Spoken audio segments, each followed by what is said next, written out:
하나님의 사랑이 당신의 삶 가운데 가득하기를 축복합니다. 하나님의 은혜가 우리 가운데 가득하길 기도합니다. 하나님의 사랑이 당신의 삶 가운데 가득하기를 축복합니다.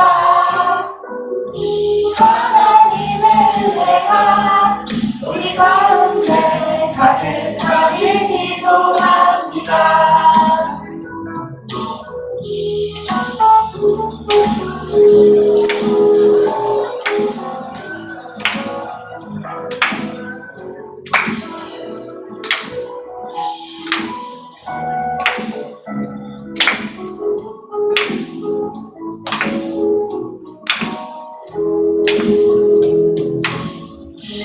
하나님의 사랑이 당신의 손 가운데 가득하기를 축복합니다. 하나님의 은혜가 우리 가운데 가득하길 기도합니다. 가득하길 기도합니다. 가득하길 기도합니다. 하나님께 영광의 박수 올려주세요.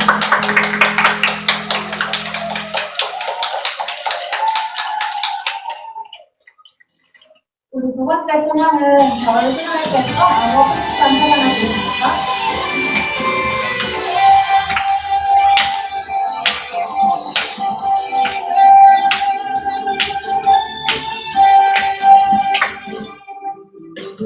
세상에 많은 유혹과 시험들 중에서 오직 주의 말씀 위에 오랜 길을 선택하리.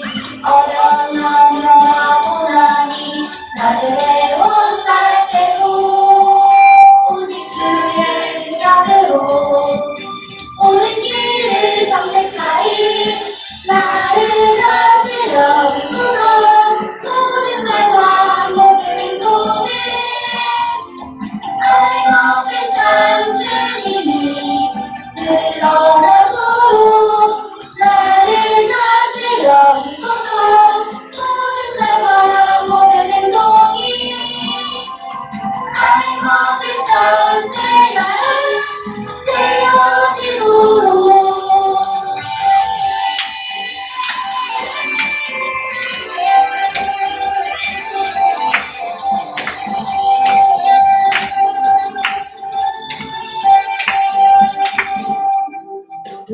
세상에 많고 많은 유혹과 시련들 중에서 오직 주의 말씀 위에 오랜 길을 선택하리. 어려운 환경과 고난이 나를 애워쌀 때도 오직 주의 능력으로 오랜 길을 선택하리. 나를 다스려 주소서. 모든 말과 모든 행동에 I'm a Christian. 주님이 드러나도록 나를 다스려 주소서.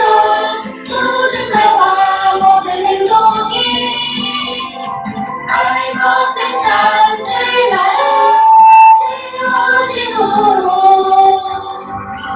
우리 남은 예배자입니다. 찬양하시겠습니다.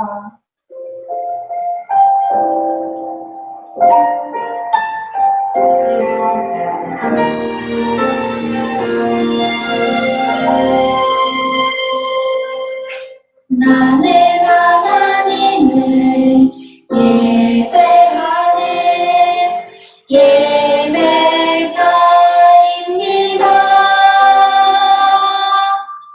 내가 서 있는 곳 어디서나 하나님의 예배합니다. 내 영혼 거룩한 그대를 향하여 내 마음 완전한 하나님 향하여 이곳에서 하루 이 시간 하나님을 예배합니다.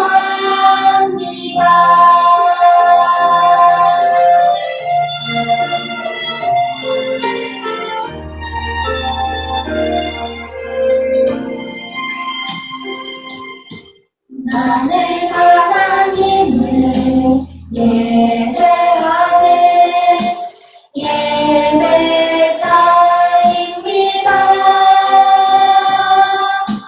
내가 서 있는 곳 어디서나 하나님의 예배합니다.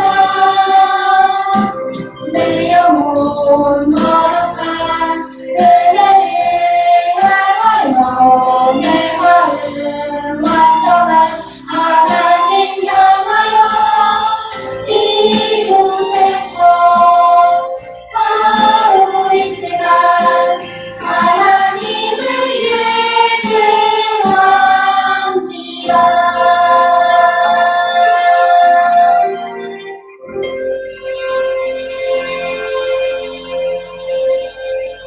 장천교회 친구들, 이제 오늘 말씀 같이 살펴보겠습니다. 오늘 말씀은 요한복음 11장 1절에서 16절까지 말씀입니다. 함께 읽겠습니다. 어떤 병자가 있으니 이는 마리아와 그 자매 마르다의 마을 베다니에 사는 나사로라. 이 마리아는 향유를 주께 붓고 머리털로 주의 발을 닦던 자요, 병든 나사로는 그의 오라버니더라. 이에 그 누이들이 예수께 사람을 보내어 이르되 주여 보시옵소서, 사랑하시는 자가 병들었나이다 하니 예수께서 들으시고 이르시되 이 병은 죽을 병이 아니라 하나님의 영광을 위함이요 하나님의 아들이 이로 말미암아 영광을 받게 하려 함이라 하시더라. 예수께서 본래 마르다와 그 동생 나사로를 사랑하시더니 나사로가 병들었다 함을 들으시고 그 계시던 곳에 이틀을 더 유하시고 그 후에 제자들에게 이르시되 유대로 다시 가자 하시니 제자들이 말하되 랍비여, 방금도 유대인들이 돌로 치려 하였는데 또 그리로 가시려 하나이까? 예수께서 대답하시되 낮이 12시간이 아니냐? 사람이 낮에 다니면 이 세상의 빛을 봄으로 실족하지 아니하고 밤에 다니면 빛이 그 사람 안에 없는 거로 실족하느니라. 이 말씀을 하신 후에 또 이르시되 우리 친구 나사로가 잠들었도다. 그러나 내가 깨우러 가노라. 제자들이 이르되 주여, 잠들었으면 낫겠나이다 하더라. 예수는 그의 죽음을 가리켜 말씀하신 것이나 그들은 잠들어 쉬는 것을 가리켜 말씀하심인 줄 생각하는지라. 이에 예수께서 밝히 이르시되 나사로가 죽었느니라. 내가 거기 있지 아니한 것을 너희를 위하여 기뻐하노니 이는 너희로 믿게 하려 함이라. 그러나 그에게로 가자 하시니 디두모라고도 하는 도마가 다른 제자들에게 말하되 우리도 주와 함께 죽으러 가자 하니라. 상민은 반 친구들과 함께 공작 활동을 재밌게 하고 있었어요. 축제 퍼레이드를 위한 장식 수레를 만드는 일은 정말 재밌었거든요. 그리스도인인 상민은 그 시간을 이용하여 친구들에게 예수님에 대해 말했어요. 학급의 친구들은 장식 수레가 어떻게 생겼으면 좋겠다는 자신의 생각을 포스터로 만들었어요. 그 중에 뽑힌 것은 아이스크림 가게였어요. 그 장식 수레에는 4개의 탁자가 있고 탁자에 2명씩 앉을 수 있게 되어 있었죠. 탁자에 앉은 사람은 행진이 끝날 때까지 아이스크림만 먹는 거예요. 또 커다란 깃발에는 신나고 즐거운 여름방학이라고 쓸 거였어요. 상민은 자기가 장식 수레의 탁자 중 하나에 앉아있는 모습을 상상했어요. 상미의 반에는 26명의 친구들이 있었지만 상민은 자기가 그 퍼레이드에 뽑힐 거라고 확신하고 있었어요. 선생님이 나를 안 뽑을 리가 없어 라고 상민은 생각했거든요. 왜냐하면 상민은 장식 수레를 만드는데 제일 열심히 일을 했기 때문이에요. 마침내 장식 수레를 탈 8명의 친구들이 발표되었어요. 용석이가 제일 먼저 뽑혔어요. 장식 수레 포스터를 낸 사람이 바로 용석이었거든요. 당연하지 라고 생각했어요. 그 다음은 수민이, 그리고 원규, 민규, 지은이, 병호, 세희, 수많은 아이들의 이름이 뽑혔지만 상미의 이름은 뽑히지 않았어요. 상미를 포함한 뽑히지 않은 18명의 친구들은 매우 실망했어요. 상미는 믿을 수가 없었어요. 장식 수레를 탈 수 없게 되었기 때문이죠. 뽑힌 아이들 중에는 공작 활동에 아예 참여하지 않은 친구들도 있었어요. 불공평해, 기분 나빠, 수많은 친구들이 하루 종일 뾰루퉁에 있었어요. 특별히 상미는 다른 누구와도 말하려 하지 않았어요. 다른 친구들이 상미를 위로해주려 했지만 상미는 이렇게 말했어요. 날 그냥 내버려둬. 이제 더 이상 그것에 대해 말하고 싶지 않아. 여러분, 상미의 태도가 어떤가요? 상미의 태도는 정말 나빠요. 조금 전에 상미가 친구들에게 전도했다고 말한 것을 기억하나요? 이제 다른 친구들이 예수님에 관해서 뭐라고 생각할까요? 여러분도 혹시 이렇게 행동한 적이 있지 않나요? 뾰루퉁해 본 적이 있지 않냐는 말이에요. 여러분, 뾰루퉁함이란 무엇일까요? 어떤 일이 원하는 대로 되지 않을 때 조용히 기분 나빠하는 것을 우리는 뾰루퉁하다고 말해요. 예수님을 믿는 사람들이 뾰루퉁한 것은 나쁜 일일까요? 어떤 친구는 그럴 수도 있지 라고 생각하지만 사실 그건 좋은 일이 아니에요. 성경 빌립보서 4장 4절 말씀, 오늘 우리의 암송 말씀에는 주 안에서 항상 기뻐하라고 말씀하고 있어요. 마찬가지로 데살로니가전서 5장 16절에도 항상 기뻐하라 라고 거듭해서 말씀해요. 기뻐하면서 동시에 뾰루퉁할 수 있나요? 그럴 수는 없을 거예요. 그런데 여러분은 왜 뾰루퉁해지나요? 주로 우리가 뾰루퉁해지는 것은 자기가 원하는 것을 갖지 못할 때 그래요. 그게 있어야 기분이 좋아질 거야 라고 스스로 생각을 하죠. 하지만 행복은 많은 것을 가짐으로써 생기는 것이 아니에요. 행복은 하나님께서 나에게 가장 좋은 것을 주실 것을 믿는 데서 오는 거예요. 여러분이 하나님의 계획이 아니라 여러분 자신의 계획만 생각할 때 여러분은 뾰루퉁해질 수 있어요. 그렇게 될 때 여러분은 하나님께서 인도하고 계시고 그분의 사랑이 변하지 않는다는 사실을 잊어버리게 되죠. 예수님의 제자들도 뾰루퉁한 적이 있었을까요? 네, 분명히 있었을 거예요. 제자들이 기분 좋지 못했던 때를 살펴보기 전에 우리 잠시 하나님의 말씀 시편 51편 10절과 12절을 살펴보길 원해요. 하나님이여 내 속에 정한 마음을 창조하시고 내 안에 정직한 영을 새롭게 하소서. 주의 구원의 즐거움을 내게 회복시켜 주시고.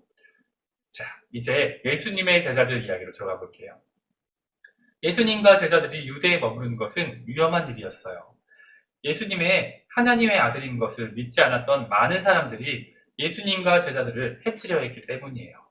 그런데 예수님께서는 유대를 떠나 있는 동안 마르다와 마리아의 오빠인 나사로가 아주 많이 아프게 된 사실을 알게 됐어요. 그러나 예수님께서는 나사로가 많이 아프다는 것을 아시면서 처음에는 그대로 머물고 계셨어요.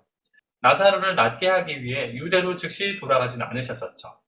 그래서 제자들도 별로 걱정하지 않고 있었어요. 그들은 나사로가 나을 것이라고 생각했기 때문이에요. 그런데 이틀 후에 예수님은 제자들에게 유대로 다시 가자라고 말씀하셨어요.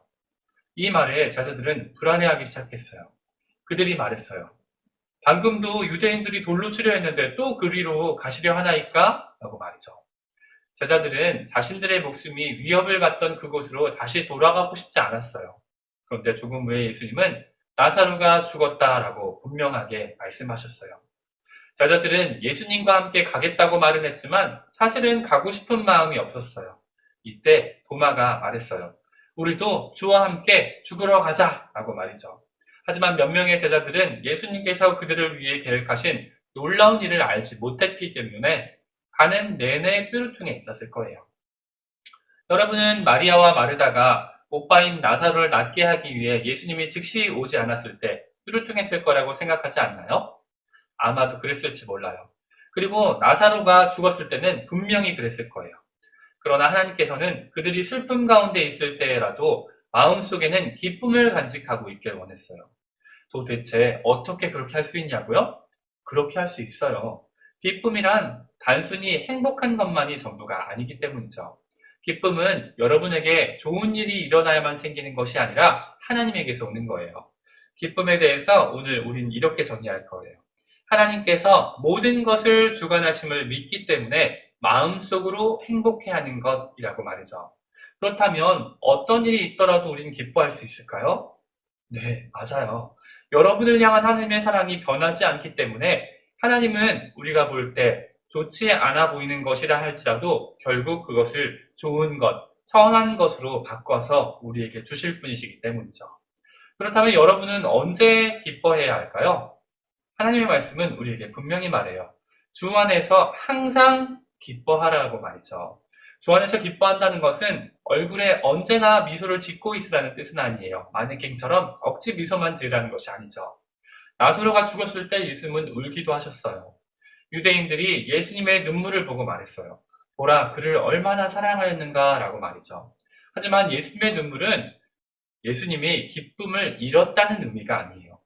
나사로를 살리는 사건을 통해서 예수님께서는 많은 사람들이 예수님을 믿고 하나님께로 돌아올 줄 아셨기 때문이죠.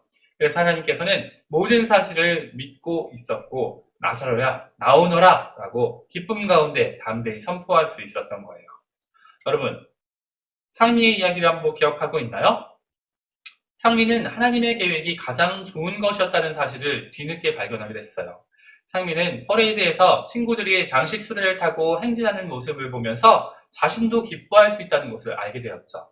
상미는 진정한 기쁨이란 하나님께서 내 안에 계시고 나를 항상 돌보아 주신다는 것을 알 때 생겨난다는 것을 뒤늦게 깨닫게 됐어요. 여러분도 혹시 어려운 일, 슬픈 일이 있을 때 기뻐할 수 있을까요? 네, 물론 그럴 수 있어요. 왜냐하면 하나님은 살아계시기 때문이죠. 그분은 모든 것을 주관하실 뿐만 아니라 바로 저와 여러분과 함께 계시는 분이에요. 그러므로 여러분에게 슬픈 기분이 들 때도 기쁨으로 충만할 수 있는 것이죠. 여러분이 더 많은 기쁨을 누릴 수 있는 방법은 다음과 같아요. 오늘 몇 가지를 살펴볼 건데, 첫째, 여러분이 그리스도인인 것을 확신하는 것이에요. 진정한 기쁨은 예수님이 우리를 죄에서 구원하셨기 때문에 생기는 것이죠. 여러분은 시편 33편 21절 말씀을 기억하나요? 우리의 마음이 그를 즐거워하는 것은 우리가 그의 성호, 그의 이름을 의지하였기 때문이라고 말해요.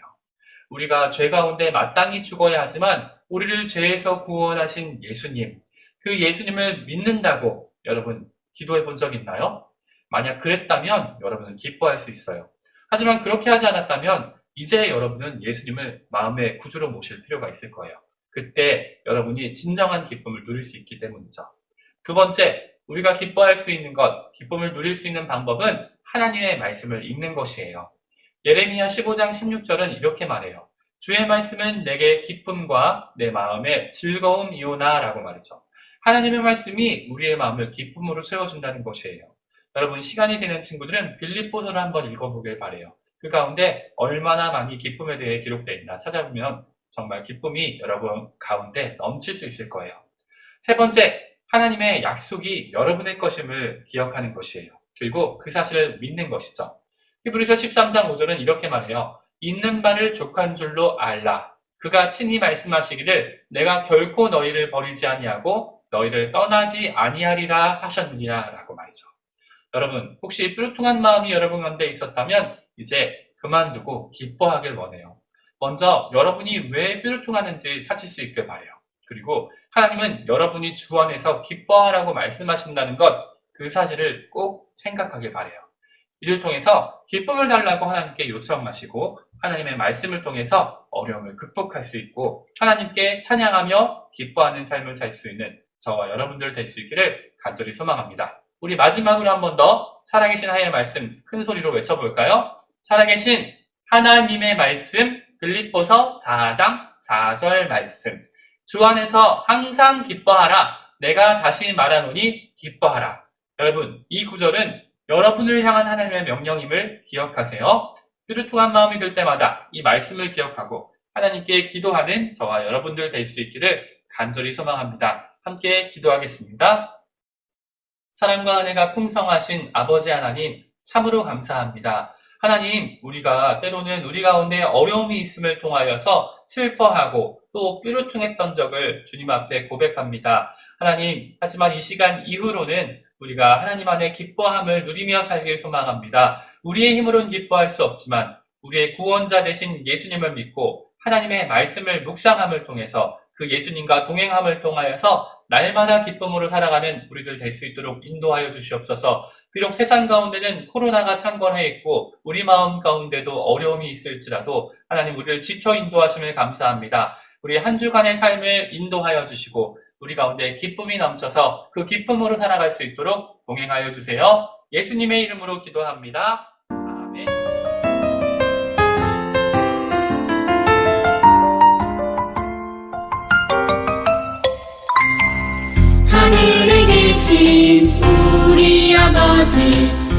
아버지의 이름을 거룩하게 하시며 아버지의 나라가 오게 하시며 아버지의 뜻이 하늘에서와 같이 땅에서도 이루어지게 하소서.